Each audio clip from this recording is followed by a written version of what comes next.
look where we are. More blank walls and poor lighting. Back at school! So I just finished this book called A Tiny Bit Marvellous by Dawn French. And if you don't know Dawn French, she looks like this. Well known for playing the Vicar in the BBC series The Vicar of Dibley. Some of you might know her better as the fat lady who guards Gryffindor Tower in the third Harry Potter film, Prisoner of Azkaban. The one who breaks the glass with, just with my voice. that one. Point to this is that everyone hates the perfect family, so you'll love the battles. That is the surname of the English family in this book. We have Mo, who is the mother. She's about to turn 50. Her husband, whose name we never actually learn because she always calls him husband, and her children always call him dad. So we don't actually know what his name is. They have 2 children. Dora, who is about to turn 18 and is the most obnoxious teenage girl. I want to say I would have hated her in high school, especially from her grammar, which, you know, some of it is dialect. It's that classic English style dialect, but and her brother Peter, who they always call Oscar because he has an obsession with Oscar Wilde and likes to talk like him and dress like him and act like him and thinks he's just a sublime human being, and so Peter/Oscar tries to be that himself. It's a little bit confusing. Plot of the book is that this is just this little snippet of their lives, and Mo is becoming really uncomfortable with the fact that she's about to turn 50, and Dora's really excited to turn 18, and she hates everyone, especially her mother, who she thinks doesn't understand her, and Peter is trying to handle the fact that he's in love with this guy, and he will never notice him, and except he thinks he's just so fantastic and enchanting of a boy that everyone should just love him, and it's very cute. Peter/Oscar was my favorite character. His writing is so above him, where you think a 16-year-old boy would speak, and it's just so funny. This is told in a journal style.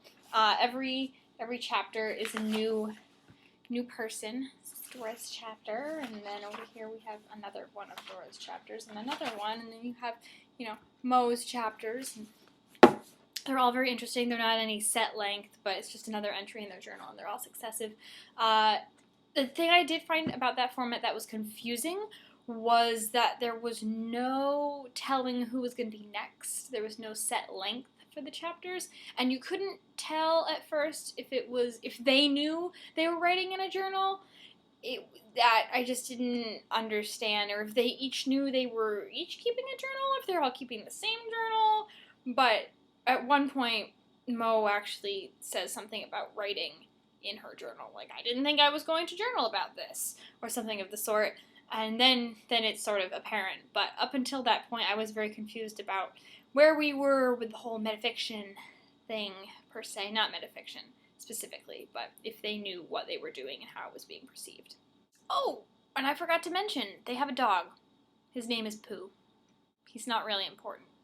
Only a little bit. Point being, this book is very relatable if you've ever, lived with a family that you think is strange and you kind of sort of hate everybody a little bit, even though deep down you actually love them, and it seems like you're always heading for meltdown at some point or another, and it's really a story about getting through it, and this cute little dysfunctional English family who just seems to make everything happen in the end. They all somehow get along in their own misguided and angry ways. I was actually expecting this to be a bit more humorous, considering Dawn French is a very funny and very talented comedian, and had its moments of brief wit and charm and humorous imagery, humorous speech, but I was not as impressed as I was hoping to be by her. Of course, I didn't want to laugh through every page, because some parts of it are in fact a little bit sad, but I was expecting to be more delighted. And it's not that I wasn't delighted, I was just not super thrilled.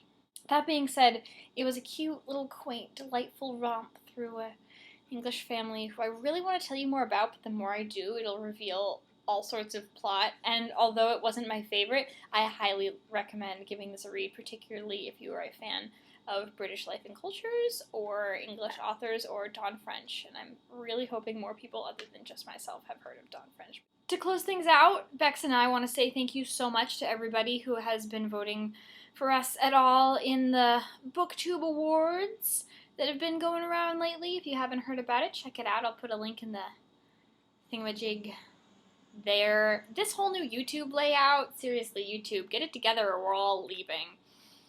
False. We're not leaving. But yeah, check out the BookTube Awards. They're really interesting. The video is great. There's some really great categories, and you can just celebrate everybody on BookTube who's done anything ever. Thank you guys once again. You guys have been voting, and we've been seeing our names, and Bex and I just kind of get this little feeling whenever, you know, Get Bookish pops up. It's really cute, so thank you guys a lot. You guys are really special to us.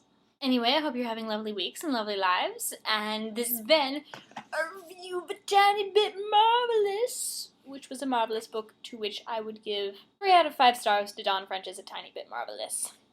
I'll see you kids later. Bye!